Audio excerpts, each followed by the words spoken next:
नमस्कार विद्यार्थी मित्रांनो, तुमचं स्वागत आहे सृष्टी स्टडीज फेअर या चॅनलमध्ये। आज आपण इयत्ता 9वीच्या मॅथमॅटिक 1 मधील सेट्स या धड्यातील प्रॅक्टिस सेट 1.3 सोडवणार आहोत। जर तुम्ही माझ्या चॅनलमध्ये नवीन असाल तर चॅनलला सबस्क्राइब करायला विसरू नका। तर चला मग आता आपण आपल्या व्हिडिओला सुरुवात करूयात। प्रॅक्टिस सेट 1.3 हा पूर्ण सबसेट या घटकावर आधारित आहेत। त्यामुळे तुम्हाला पहिल्यांदा हे समजलं पाहिजे की सबसेट म्हणजे काय। त्यासाठी आपण एक उदाहरण घेऊयात। हा आहे सेट ए, त्यात एलिमेंट आहेत 1 2 3 4 5। हा आहे सेट बी, यात एलिमेंट आहेत 2 4। तर सबसेट म्हणजे काय की सेट ए आणि हा सेट बी आहे, तर एखाद्या सेटमधले दुसऱ्या सेटमध्ये सगळे एलिमेंट असतात।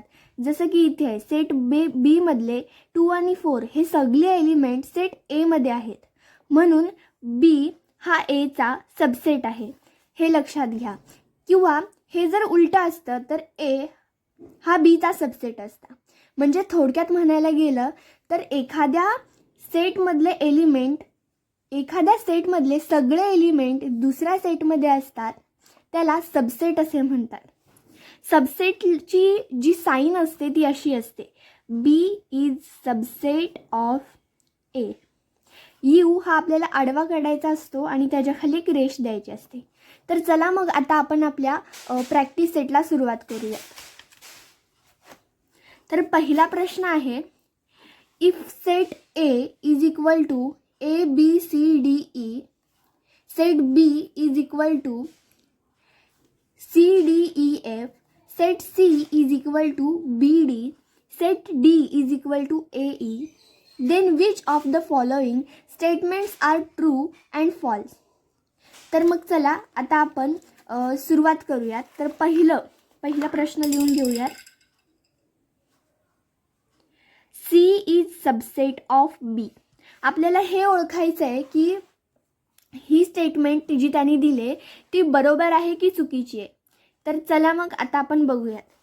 आता C सेट कोणता आहे, B आणि D, आणि B सेट कोणता आहे, C D E F। तर तुम्ही इथे पाहिलं तर C मध्ये B आणि D आहेत, सेट B मध्ये फक्त D आहे, त्यात B नाही आहे। त्यामुळे ही जी स्टेटमेंट आहे, हे जे आपल्याला दिला आहे प्रश्न, हा फॉल्स आहे। कारण की सेट बी मध्ये हा सी चा एलिमेंट बी नाही आहे, म्हणून ही स्टेटमेंट फॉल्स आहे। यात डी आहे परंतु बी नाही आहे, म्हणून ही स्टेटमेंट फॉल्स।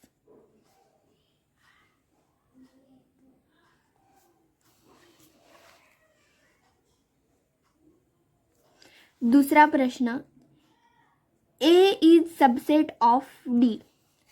तर सेम तसंच आपण आता हे सुद्धा बघणार आहोत। सेट ए मधले कोणते कोणते एलिमेंट आहेत, A B C D E, आणि सेट डी मधले कोणते एलिमेंट आहेत, ए आणि ई। आता डी मधले ए मध्ये जर आपण एलिमेंट पाहिले तर ए आणि ई हे दोन्ही याच्यात आहेत, परंतु ह्या प्रश्नात आपल्याला गुंतवलेलं आहे।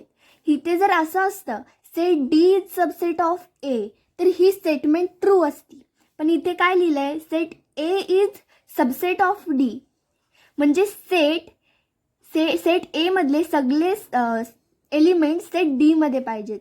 तर ही स्टेटमेंट फॉल्स आहे, कारण सेट डी मधले सगळे एलिमेंट्स ए मध्ये आहेत।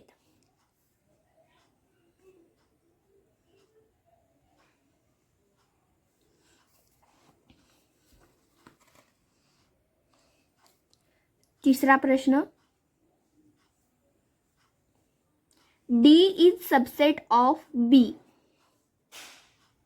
तर बघा सेट डी मधले कोणते कोणते एलिमेंट आहेत, ए आणि ई। बी मध्ये कोणते आहेत, सी डी ई एफ। तर इथे सुद्धा ई आहे परंतु सेट बी मध्ये ए नाही आहे, म्हणून ही सुद्धा स्टेटमेंट फॉल्स झाली।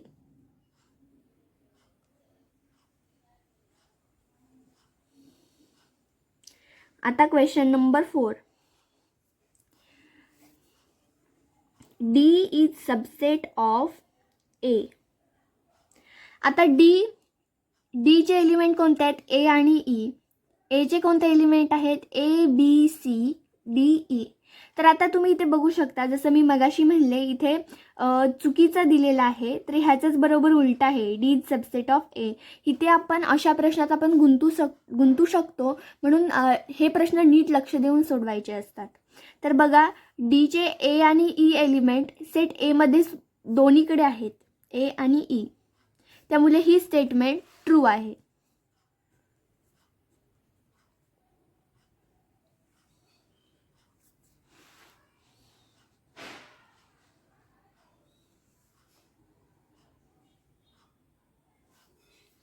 Question number 5. B is subset of A.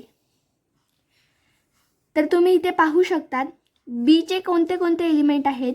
C D E F. आणि एचे कोणते एलिमेंट आहेत? A B C D E. बरोबर.